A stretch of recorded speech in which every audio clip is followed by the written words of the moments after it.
everybody. Thanks for the introduction, and everybody for turning up. And thank you, Jarett, for thanks for inviting being me. willing to do this. So I think this is loud. I think probably the best place to start is to explain what this book is, right, and how it came to be. And I think you can probably do that better than I can. Yeah, let me try.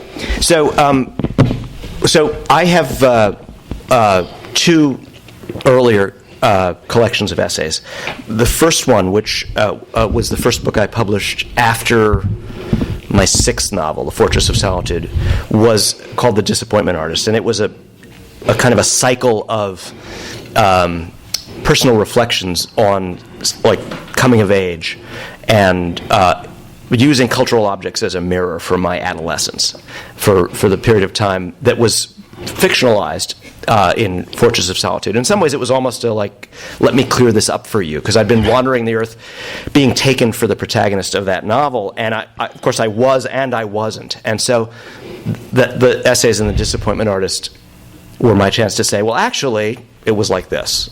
My mother died; she didn't run away, and my father doesn't paint film; he makes this other kind of weird paintings. And I listened to funk and soul when I was a kid, but actually I also listened to a lot of David Bowie and spent a lot of time looking at Stanley Kubrick movies, which aren't mentioned in the novel at all. So it was a kind of a behind the music corrective to Fortress of Solitude. and then 10 years later, at least 10 years later, I did this mammoth compendium called The Ecstasy of Influence, which was openly modeled on Norman Mailer's advertisements for myself, in that it was a kind of a who the hell have I become book. It was like all the stuff that people had asked me to do, all the weird assignments that I'd failed to say no to, and all these different things that had piled up that weren't my novels, and that I was suddenly looking at and trying to figure out, how did I get so far off track? I thought I was just a novelist, but here's all this other activity. And in a way, it's also puzzling over, as Mailer did, puzzling over what the novelist's role in culture is. So it's another autobiographical compendium. And I worked so hard making that thing come together, because it was gigantic and crazy and centrifugal. And so I wrote a lot of interstitial essays to glue it together. What that kind of left is the fact that I've been fairly diligently, for more than 20 years now, playing the human of letters. I write introductions to a lot of people's books. I especially like to be involved in rediscoveries or republications of writers that I think are kind of favorites of mine that have been lost or neglected. And I've agreed to review books, even though I'm ambivalent about that role. Maybe that's something we'll talk about. And so I had a lot of this, in a way, more traditional kind of bell-let, writing on writers and writing on books. And Melville House and I got in this conversation about, well, there's all this other good stuff, and what about a book on writing? And I just threw up my hands. I said, I don't have the power or the will to organize it or figure out what's good and bad in there. And that's when this idea of the book is really edited and organized and conceived from the ground up by another writer, a young novelist named Christopher Boucher. And Chris is young enough to have extra energy and to devote it to wading through this kind of mountain of different things that I threw off my hard drive and onto his, and try to make some sense of it. And so he made the organization. He found the title and the sections, and he conceived how the book would work kind of rhythmically if he went through it from beginning to end. And I think he did a spectacular job. So that's this book, More Alive and Less Lonely. The title comes from, it's a phrase that I used in a piece in the book in talking about how it felt to be pen pals with Thomas Berger, that it made me feel more alive and less lonely. But I would never have noticed that as a possible title if my life depended on it. That was Chris, who honed in on that. So that's a good example of how the book is, in a weird way, his as much as mine. So what was it like when you saw the final version of the book, or how involved were you in its construction? He would, to a pleasant degree, not an overwhelming degree, he would run kind of provisional organizational systems past me and nominate like which pieces he thought were kind of working and which things should just be quietly forgotten. And I wasn't always, I didn't reread all of this different material before throwing it his way because I didn't care to, and I didn't think that my opinion was, once I allowed him to step in, I really wanted to know what he thought of it and not prejudice him about any of it. So there were things I thought were probably, because I remembered being excited when I wrote them, I thought were pretty good, that he looked at, and rightly, it was just like, you wouldn't put this in hardcovers. They didn't date well. A lot of old book reviews don't hold up as anything more than a piece of their moment, right? And then there were other things that he really liked and latched onto that surprised me, that I didn't remember even writing particularly. They were just in the file, and even just what the fact that he put the first piece first. It was not a piece that I would have thought could lead anything off. I wouldn't have necessarily included it, and he saw it as giving a kind of a clarion cry that opened up the space of the book the way he wanted to. So, but he would test this. He would test this thinking. Send me basically versions of a contents page, right? And then when it came time to get a little more definite about it, I started rereading the ones he'd picked out, and I didn't pull any back out, but I did rewrite some at that point that he liked, I guess better than I did, or just the prose. There was something really irritating about the guy who'd written them, and I just had a chance to repair his mistakes, and so I did some rewriting at that point. Well, you include a handful of new inserts, right? Just a handful. There's like 3 or 4 places where I wrote a little update to some situation that's being described. It's mostly to do with places where it's not just me in the book, but I'm writing about some personal encounter with the writer in question. Mm-hmm. Thomas Berger, there were already 3 pieces about Thomas Berger in the book, and after I'd written those, I had a very interesting turn in my personal relationship with him, which I can explain. We can footnote that, and I can get into that because it's a pretty cool story. So I wrote a kind of afterword to the Berger cycle to say, and then this, and I had this major second thought about a review I'd written of a Ishiguro novel, and it was partly to do with that I'd met him and asked him a question, and it had made my whole piece look stupid. So I wrote about that because that seemed interesting, and so the few pieces of new writing in there have to do with specifically with kind of follow-ups. Right. Yeah. So when you describe the first 2 books, they both seem to be correctives, for lack of a better word. Is this a corrective? Well, yeah, it's like a kind of normative writer's book, right? I mean, it's like the kind of book that a lot of British novelists drag into print, my collected reviews or something. It sounds really pathetic, and I'm quite excited about this book. But the other 2 essay collections they arise. You're right. They arise from a kind of personal torment in a way, like a novel does, and they're in this like argument about self and world, whereas this is really an account of, hey, I've been like I say, a human of letters for a while now, and I think some of my writings in that mode are pretty good, and this young man is going to tell you that they're extraordinary, and that's great. So it's different in that way, but it's really odd. It's funny because you could say it's the most conventional of the 3 books of essays, but on the other hand, it's really weird to have someone at it.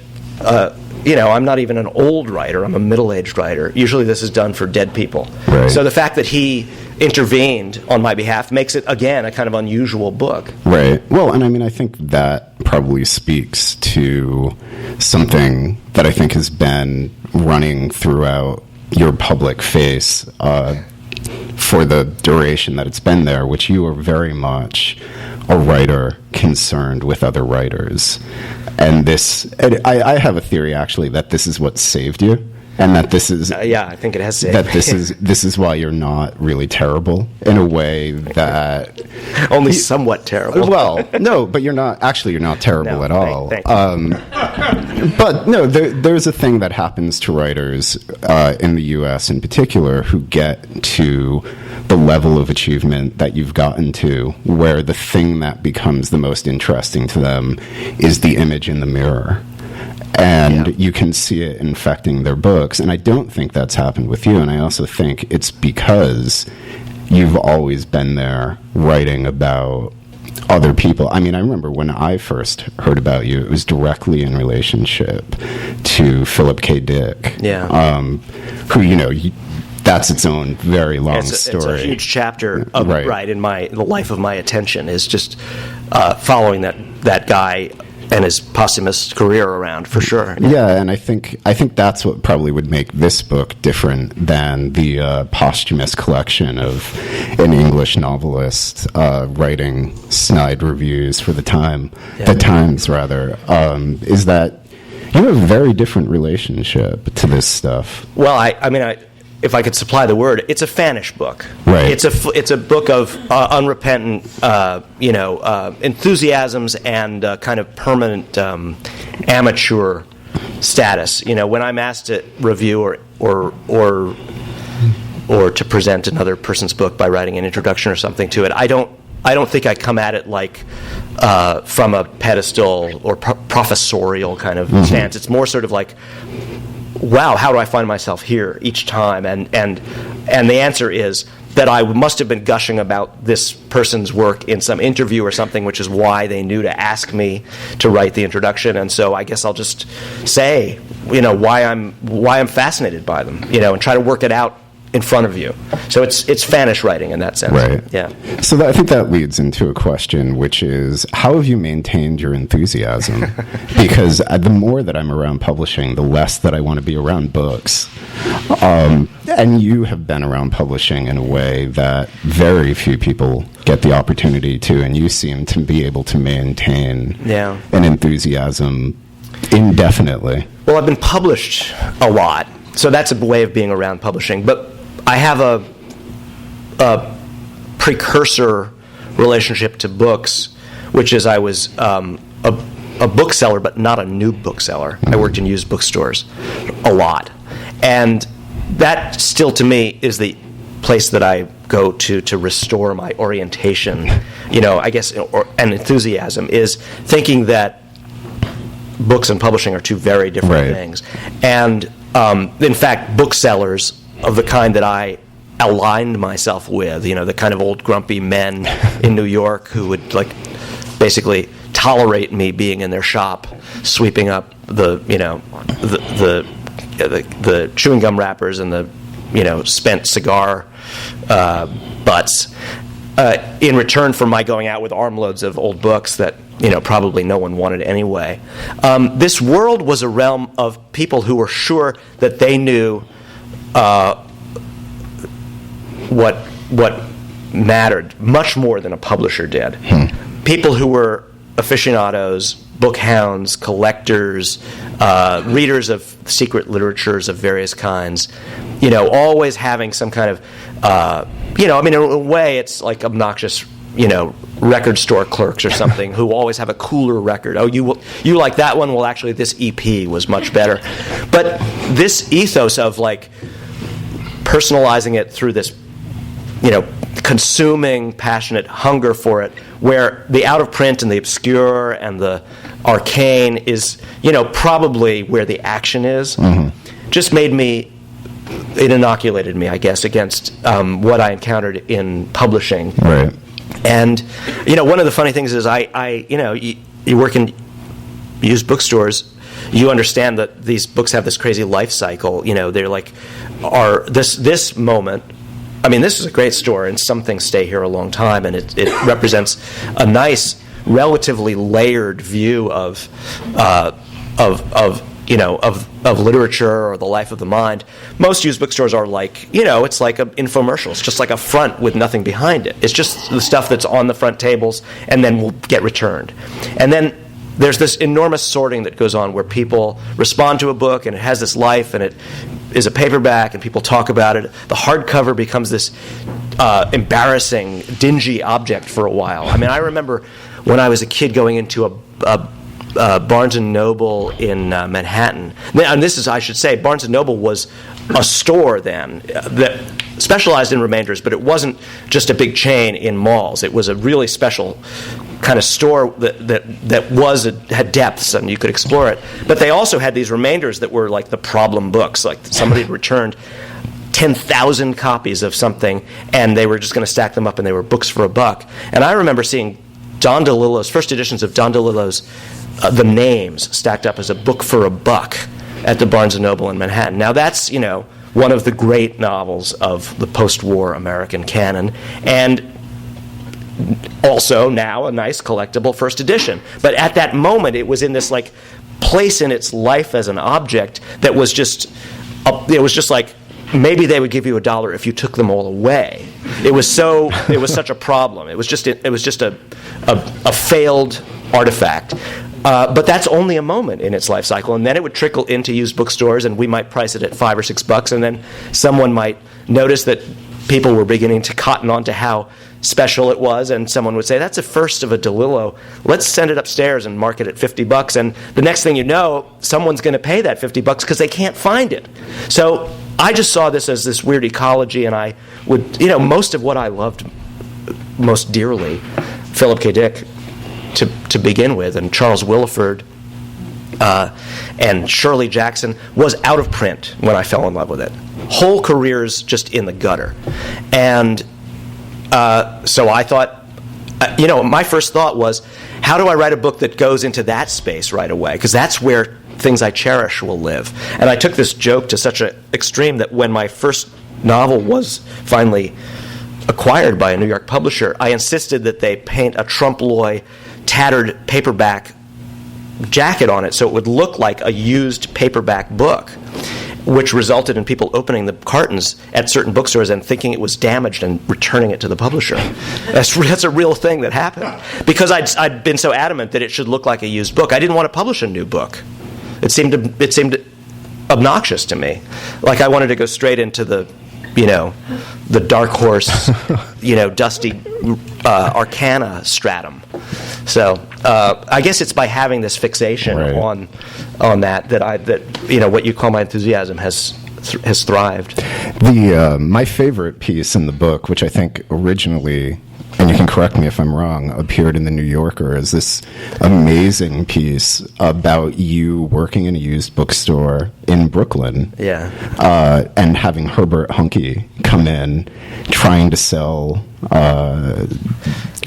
copies of, is it Howl? It was actually Planet News. Okay. I can tell the story. Yeah. So I worked at a little bookstore, one of several little bookstores I worked at in Brooklyn before I went off to college. It was called Clinton Street Books. It was a little walk down in Brooklyn Heights. A couple of years after I worked there, it became a laundromat, which was true of about 15 different bookstores I worked at, that the next thing they were was a laundromat. And the guy who worked there was absolute misanthrope, but he had a kind of a nice collection of contemporary literature, and it was a store you could come in and spend a little money, and he was clinging to his existence there. And but right around the corner in Brooklyn Heights was the bar. Well, it wasn't a bar; it was a coffee shop. It was just really like a diner where Herbert Huncke was wasting his time, bumming cigarettes, and maybe occasionally still writing a poem. Huncke was a kind of not a minor figure in the beat constellation, a minor writer perhaps, but he was the guy who dealt, drugs to the beats. He was the first junkie. He was their real junkie. What William Burroughs was sort of had airs of being. Huncke was the true quill, and they all treated him as this sort of demigod. But he was down and out, and at some point, out of mercy, knowing that Hunky had no means of support, Allen Ginsberg had taken a box of remainders of the first edition of Planet News. It's the black and white, I'm forgetting the name of the bookstore that's also a publisher. City Lights, right. The black and white City Lights format. And he'd signed each and every one of them to Herbert with Love, Allen. Now, in bookselling, if you have an association copy from a major figure in 20th century literature, and certainly in the Beat generation, one of the biggest people there could be, signed to another important person, that's an association copy. It's of great value. But it's assumed that there would be a single copy. And Hunky had a carton of these, and it's a slim book, so a carton of Planet News, all signed to Herbert with Love, Allen, was like 70 books. And he was trying to find enough people who cared to sell these all, because this was how he was living. And our store featured a copy of it. And Hunky would come in every other week and try to sell us another one. And my boss, the grousing bookseller, would say, I think 2 of them is worth less than 1, because it kind of, the game is up if you see there's 2 of them. We got to sell 1 before we can. So Herbert understood that he was waiting to see the 1 sell so he could sell us another copy. And eventually he got tired of waiting, and he began coming in. I think he was stealing books from us anyway, and he'd have an overcoat, and he would steal his own book back and then come back a couple of hours later and be like, "It's sold!" So he could go through, recycle the copies, because he wanted to sell us more of the only commodity he had then. And so I was put on Hunky watch. I was like the little teenage policeman who had to follow him around the store, and no. Anytime I saw him reaching for his own book, I would have to say, no, I see you. I was policing him. So that was that story. Yeah, it's a wonderful. That saves you now reading a couple of pages of this book.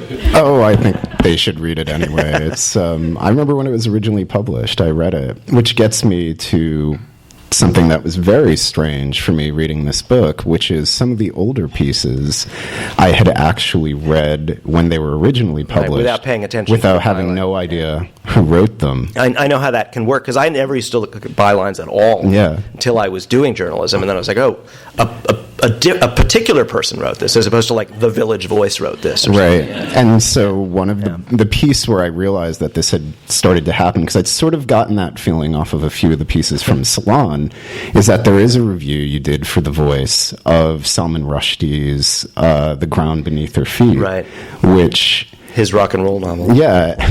And reading it was really strange, because I remembered that review from when it was originally published. I remember seeing it in The Voice and being like... It's one of the earlier I think pieces in the book. I think it might be the earliest, because it's from 1999. That would be an example of one where Chris surprised me by wanting it in the book, and at first... Actually, that's maybe the closest I came to a veto, because I felt so uncomfortable in my skin when I wrote the piece. But also, when it was fresh, I felt embarrassed that I'd written a bad review of such a big guy. Right. And, of course, 20 years later, he's had a lot more books, right, a lot more reviews, good and bad, and it just didn't seem important at all. The vanity of thinking that I could have injured him with this, really not even devastating, just kind of mixed, review of. Yeah, well, I remember reading it and being and realizing that I just wouldn't read the book. Well, there you go. So you effectively I did my job. Yeah, but it's also one of the very few negative pieces. They're in the book. They're not really negative pieces in the book. And I don't see this as a kind of an ethical situation. I've barely ever written a negative review, and the Rushdie piece is, in a weird way, therefore quite exceptional, even though it's unexceptional in and of itself. But I'm not I haven't agreed to any external authority that I am an arbiter with a kind of where my good faith as a reviewer, I'm not in a daily or weekly reviewing seat. I have no obligation to write about things that don't turn me on. It just doesn't seem, it's done by implication and omission. If I'm going to bother to spend part of my life thinking about books, it will be because something's in there for me. Mm-hmm. It just seems like a depraved way to spend your hours writing negative reviews. I will leave it to others to live that way. And it's not about thinking that all books deserve a pat on the head. It's about my just wanting to, between me and myself, how I want to spend my time. How painful was it to re-encounter the older pieces? Well, some of them just needed to be slapped around a bit.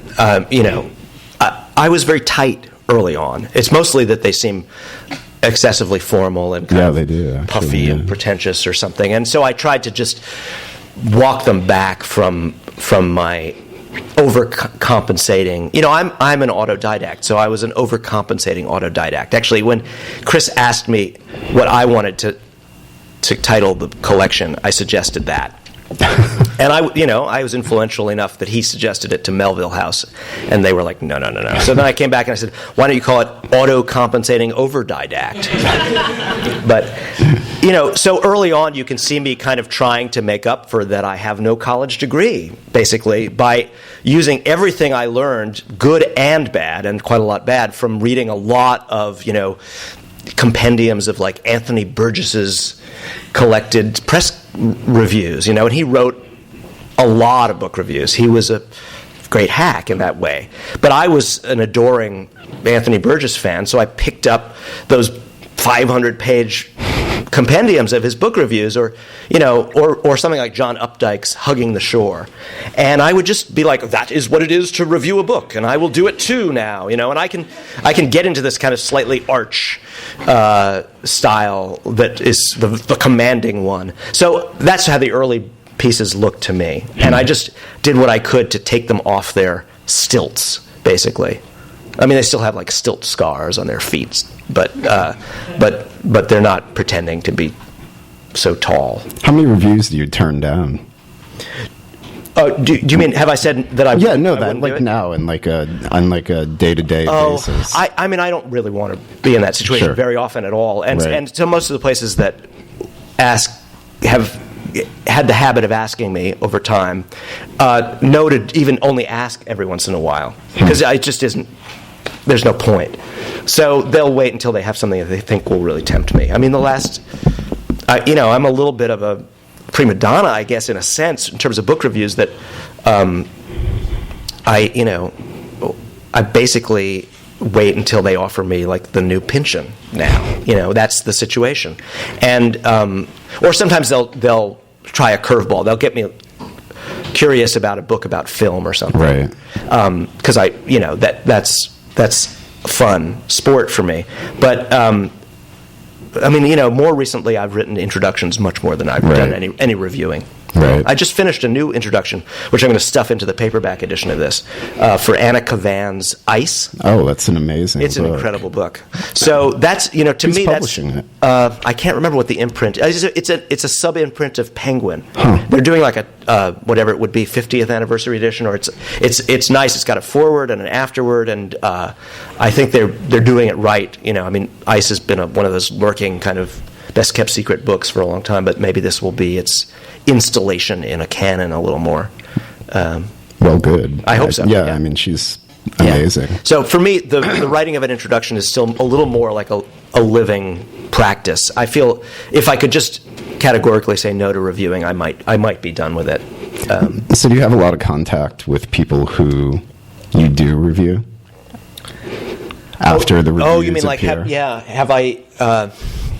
Well, one benefit of avoiding writing negative reviews is I don't have to go to parties and worry about that moment. I did get to know Rushdie later on, and it never came up. I doubt it was interesting to him that he got a mixed review in the Village Voice. Right.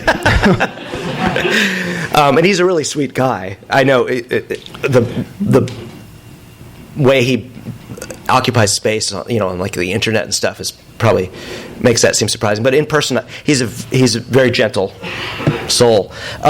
But it's not an issue. I mean, I wrote in the book about talking to Ishiguro after writing that one review, and I was still so in love with my pet theory about his book that I wanted him to confirm or deny, and then I of course had him just completely it wasn't even a denial. He was just like, he found it inexplicable. He was like, no, that's very interesting, but of course not. It was just out of the question. The whole thing that I projected onto his book was so utterly in my head and not in his at all. So it was a great moment of just humility and fascination, because this, that a book review is a meeting of two things. It's the book and someone coming with all of their freight of sensibility and projections and expectations and pet theories.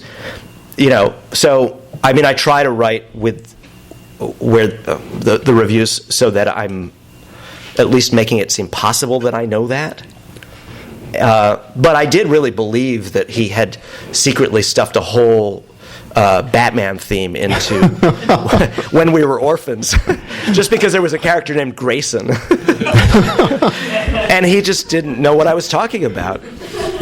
So the Batman stuff was all going on in me, which is okay.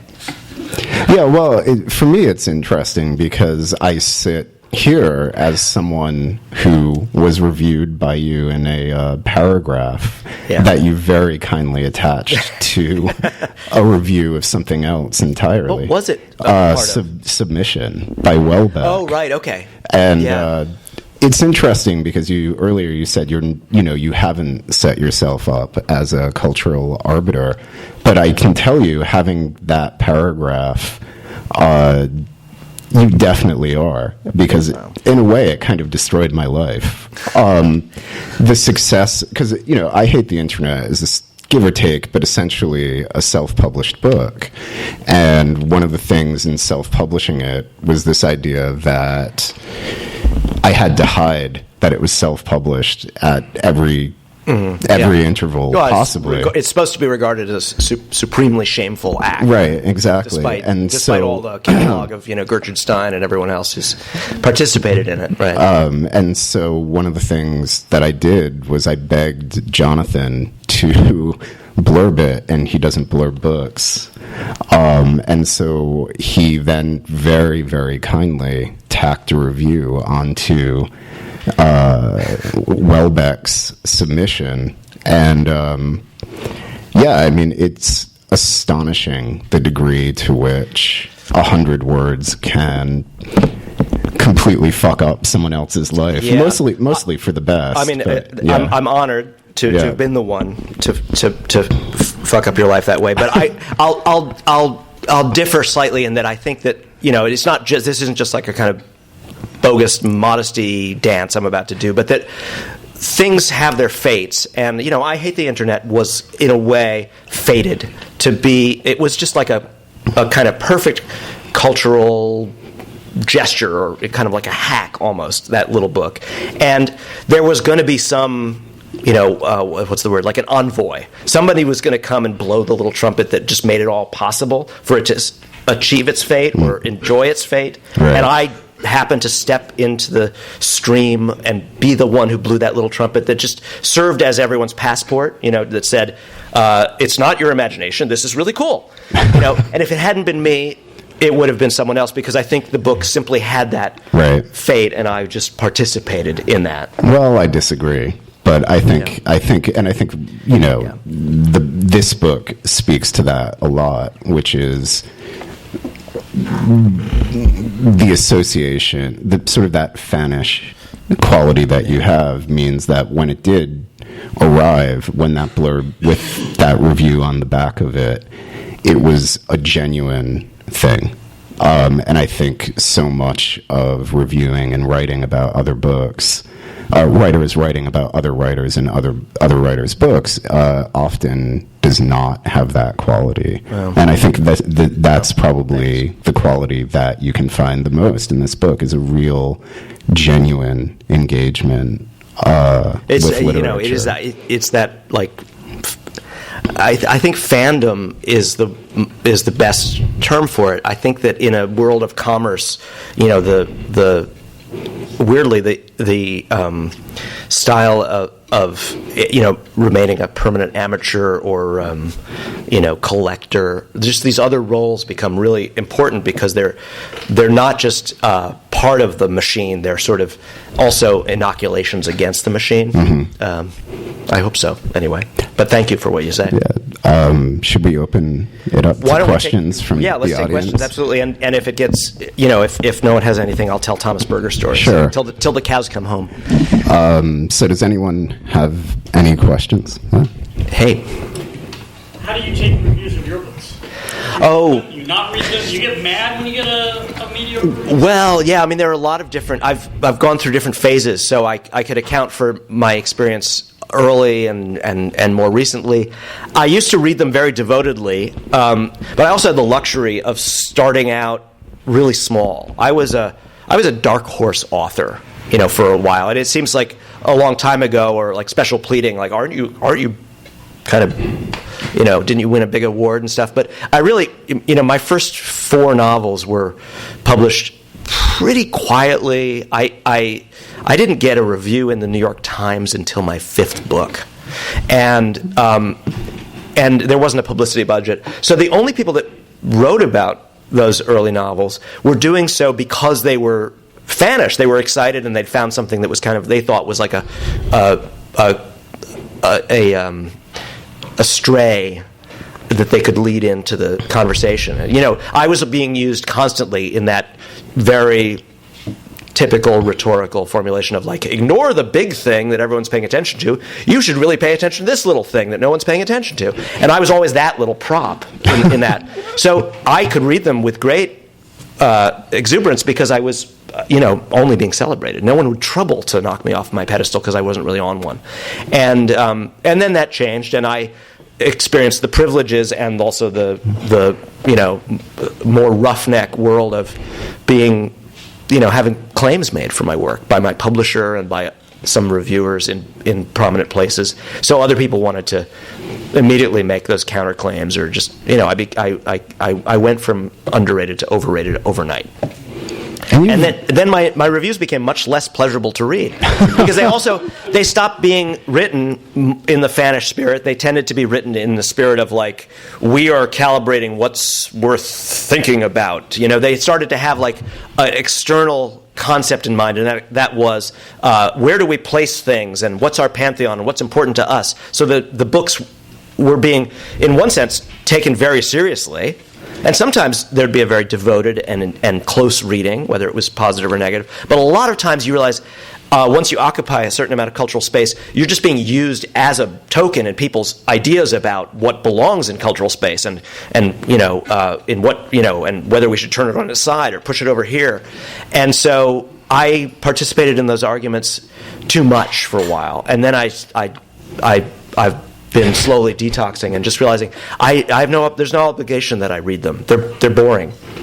The reviews of my own books are really, generally, ultimately, summaries of what is in the book and a thumbs up or a thumbs down. That is mostly what happens. And it's wearisome. It's not a kind of disingenuous thing to say you don't read your reviews. You get bored out of reading them, mostly. Except, of course, if someone whose opinion is arresting to you weighs in, and then well, right. So I have my one episode. Right. I made a partly because I was intoxicated with the spirit of Norman Mailer at that moment, and I was putting together the Ecstasy of Influence. I was like, okay, wait, if you're Norman Mailer, you reply to a critic at some point. What's the most egregious or frustrating encounter I've ever had with like the idea of like a major critical voice? And I addressed myself to James Wood, to an 8-year-old review of Fortress of Solitude that still I was like just bugged. I had a question that I wanted to pose about it. Which, since, none of you guys are like tweeting right now or anything, I'll just recapitulate the whole horrible episode. He didn't give it a bad review. It was an interesting mixed review in some senses, but he didn't mention that there was a magic ring in the book or anything that was not characteristic of what we think of as literary realism. He didn't talk about the flying or the invisibility ever in an 8,000-word essay about that novel. And I was just, in a way, I was like thunderstruck. I was like, that's bad faith. That book whether you think it succeeds or fails, it has this giant thing in it. It's like I put my thumb in your eye of your realism, and you just like walked right past as if I hadn't done so. It doesn't work to talk about the book without answering that question, whether you think that's okay or not, or whether it, it's just right in the middle of things. So I tried to pose this question, but the fact is that experience was a negative one for me, and the reason was that I wasn't alert enough to see that the power of the script. It's, in life there are scripts lying around. We are not totally autonomous. We are operating in a world where you pick up scripts and you read from them, you operate within them, and then the question is, like, can you give a good performance within that script? Like, I'm a college professor. I pick up that script when I walk into the classroom. And then it's like, am I going to, be Olivier today, or am I going to be, Hal Holbrook? But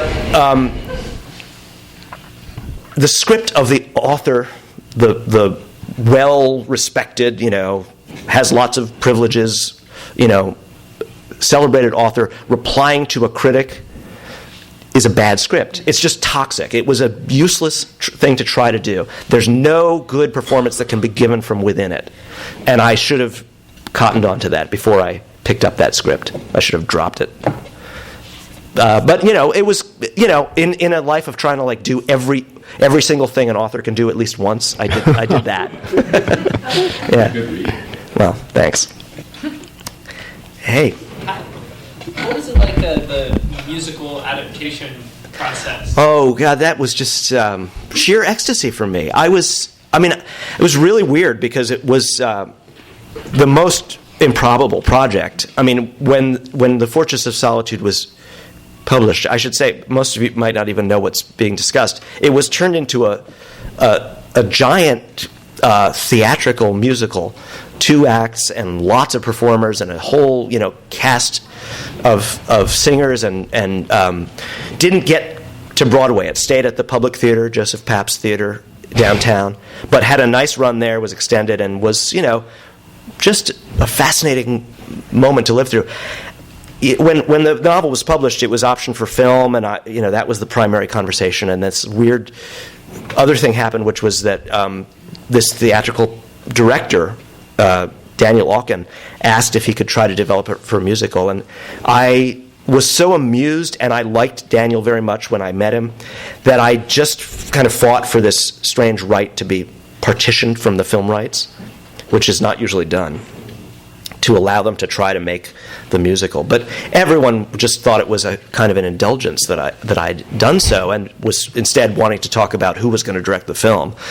And, come whatever it was, 15 years later, or 12 years later, the film projects all died away, and this succeeded in happening. And I'm not a musical... I don't see a lot of musical theater. I never did when I was younger. I mean, I think I saw The Wiz and Sweeney Todd as a kid. So it was not a form I knew anything about. Also, we would watch the movie of West Side Story on TV every year, like it was The Wizard of Oz. I like movie musicals, but I didn't even know what to. I couldn't make any contribution to this effort. Daniel and his the brilliant composer Michael Friedman, who made the songs, and that really in a musical, it's the composer who's the central auteur. That's the real heart of the creative gesture. They would come to me and they'd say, "How's this?" or "What if we did this to it?" And I just was helpless. I just said, "You guys are nice guys. Good luck, and I'll come and look at it, but I have no help for you," because I couldn't think on the terms of musical theater at all. So I was just in the speaking of fanishness, I was purely in the audience position with this thing, and then it was being developed, and I saw a couple of workshop versions of it, but nothing prepared me for the craziness of going to the Public Theater on opening night. And it suddenly had full flower. It was costumes and a set, and these ridiculous, brilliant, teenage performers pretending to be me and my friends on the block where I grew up, but singing. And it destroyed me. I was weeping for the whole thing. So it was just a gift to me. Even if the whole thing had been, if they'd closed up shop and never had a second performance, I'd been given this extraordinary blessing. It was just uncanny. Yeah. Hi. How's your self-critical eye to your own work? I don't know. What do you think? Like, how did it start out, and yeah. how is it now? Sort of, what's the evolution? Well, I don't. I have to monkey with your question because, in a way, the idea of having a self-critical eye suggests that I read the books as a person, as a reader would read them, and it's precisely the thing that I can't do. There's no room for that to occur. I have edited them thoroughly, I hope thoroughly, and gone over the proofs and the galleys, and I'm quite disgusted with them by the time I've read them, basically read the whole book like 5 times over in the editorial process in a 4 or 5 or 6 month span, and then I never read them again. I just dream about what it might be like as a reader, but I can't know. And I don't know how much time would have to pass before I could experience them that way, but I haven't even ever really put myself in the position to try. So what I know about them, I know from listening to people talk about them. But when you're working on them, oh yeah, well, they're all great when I'm working on them. You think they're great? Yeah, I mean, I have to be in love with it to do it. There's just no other way. If the faith evaporates, you're broken. Right. You haven't done this, but you're arbitrating a debate between Oh, really? So I want to make sure you don't just make her win. So a quick end of the question was about whether or not, because you just also said that you were disgusted with them by the time. Well, yeah. I mean, the problem of trying to fix them, and perfect them, which famously is hopeless. You don't finish. You abandon a novel, right? So when you reach that point of tinkering, adjusting, trying to compensate this mistake against that mistake, and make the whole illusion that it's perfect, it is a disgusting moment because you walk away, you abandon it. But in the composition of the book, you have to be enchanted, and in a sense, be your own most delirious reader. What will these characters do next? And what brilliant turn of phrase will this implicit author named Jonathan Lethem commandingly lay before me next? You have to kind of be in love with the whole project and feel that it's your best thing yet. And I don't really know any other way to go about it. I'm writing one now that's clearly the best thing I've ever read. Hey, Will. Hey. So, kind of as usual, when I listen to you or read you, I have a lot of questions in my head or ideas, and I'm hazard being obnoxious. I'm going to lay 4 of them on you. You can answer any one of them or what they do to you. But when I first met you, we were working in the bookstore together. Everybody was kind of jockeying, pushing books at each other. It's your bona fides and it's like your hip quotients. And you were really strange because you were pushing stuff at me that was out of the canon, that was out of the normal beams of hip, like Bernard Wolfe. Mm-hmm. And it wasn't just Bernard Wolfe. You weren't giving me Limbo. You were giving me his obscure stuff and giving me his autobiography, and there was this passion in you championing him. I remember clearly you showing me his other books, and you always had this kind of passion for the underdog, the loser, the forgotten, the marginal, which seems like for an ambitious novelist is an odd thing. So one question is, where did that start? And then when I was editor of Frisco, and your career was just starting, and we commissioned an essay from you, and I was like a total asshole. I was out of my depth, and so I was compensating by being overbearing. And I remember editing your thing, and I put so many edits in it, you just backed off and said, and I still remember you saying this, Will, I deal with plots and novels and characters. I'll never be an essayist. So the other question too is, when did you decide to be? And in what you said about the clarion call, this little clarion call, and you said, I didn't get a review in the New York Times for my fourth book, but I remember when Gun with Occasional Music finally came out, and I walked into Moe's, and it was a week that Kurt Cobain had killed himself, and you threw this Newsweek thing, and you said, have you seen this? And I was like, yeah, that's terrible, man. It's, still grieving. And you're like, yeah, but I mean this. And then you flip to a half-page review of Gun with Occasional Music, but what you said was, my 15 minutes are ticking. And I thought that was such an extraordinary line when you uttered it, that kind of humility. I mean, you're my pal, and I realized first-time sci-fi novelists don't get half-page raves in Newsweek.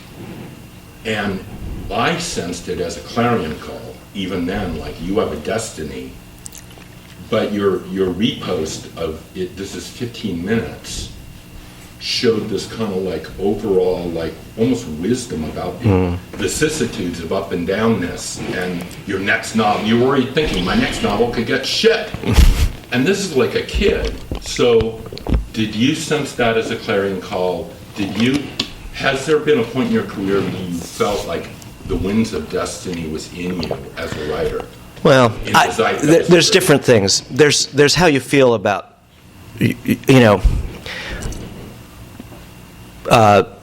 locating your own capacities and exploring them. And, I remember most vividly, and I treasure the most, not feelings about my public reputation or my, the odds of my kind of the project of me coming to something, which is just so pointless to calculate or quantify.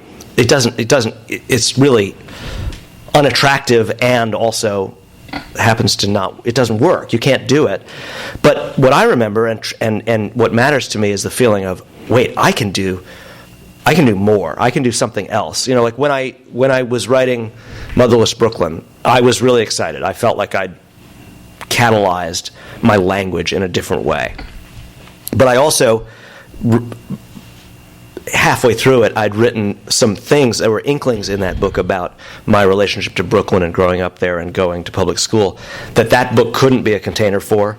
And I just could feel the presence of the Fortress of Solitude situated kind of just in a slot right behind Motherless Brooklyn. It made me write Motherless Brooklyn really fast, because I was like, I'm going to blow my own mind with what I can do next. I just felt that. And that was a combination of, that I put myself in that position through diligence and abiding with my own material and my own purposes. But also that just, like, sometimes you get lucky. And I'd moved back to New York City at that time, and I was in a state of stimulation in relationship to the city streets. And you just want to, like, open that occasion as wide as you can and make it, live inside that. And that's, then that can be more than 15 minutes. That could be a lifetime of trying to find things inside your relationship to the work that you hadn't, you'd only barely tasted or glimpsed before. That just seems like the much more important feature of it. But yeah, the underdog stuff is probably partly just to do with growing up in such a particular, multiple level exile. My parents were disappointed radicals, really communists. They didn't call it that. And New York City was, it's really hard to remember just how bad things had gotten, but it was like a city that was understood to be like too bad about New York. That was once a kind of great place. And we were living in the margin of the margin by living in this part of Brooklyn that was redlined. It was just, it was not even, they wouldn't loan you money to buy a house there because they saw that as a bad bet. And my father was an unfamous painter. So I saw the life of the arts up close as one of fundamentally, axiomatically, disappointment, because your parents are, they're the constellation that you live under.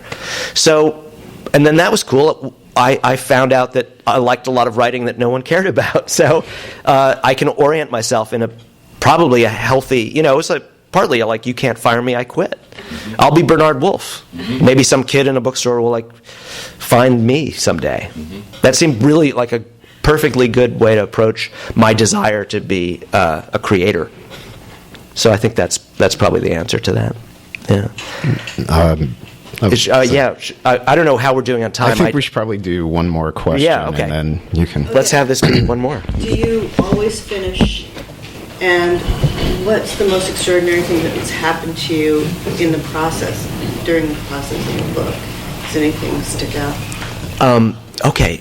Well, I do always finish. That's the easy part of your question. I've never started a novel without bringing it to a completion, including the one I wrote when I was 15. That's well, it's not even bad. It's just it's written by a 15-year-old, and then the one that I wrote starting when I was 19 and finished when I was 22, which is actively bad. But I knew and I didn't know, but I definitely had to finish it to deliver myself of what it was there to do and to teach me, and to think about the hardest thing in the novel writing game, which is how do they end. And even making a bad one end is an accomplishment, because that's the really hard part. So I might as well practice it if I've gotten this far, I'm sorry, the difficult part of your question was... Yeah, right. The most extraordinary thing that's happened to me in the process... Well, I did just describe that feeling of kind of Fortress of Solitude announcing itself to me in the middle of writing Motherless Brooklyn. That was pretty special. But I don't know what could rival that. I mean, Chronic City came to me genuinely as a whole vision during a 48-hour walk on a rainforest trail in New Zealand, and it was like I could not stop imagining a book about a giant tiger in Manhattan, and every part of it was just like a landscape illuminated as if by a strobe, and I just had to look at all of it as quickly as I could before the strobe light closed, and then I just wrote it down. That was how I wrote that book. Was I just wrote down that vision that was, handed to me in New Zealand. So that was the most Philip K. Dick-like experience for sure. Yeah. Thank you for the questions and for all your attention so much. Yeah, thank you. Jarett, thank you so much. No, of course.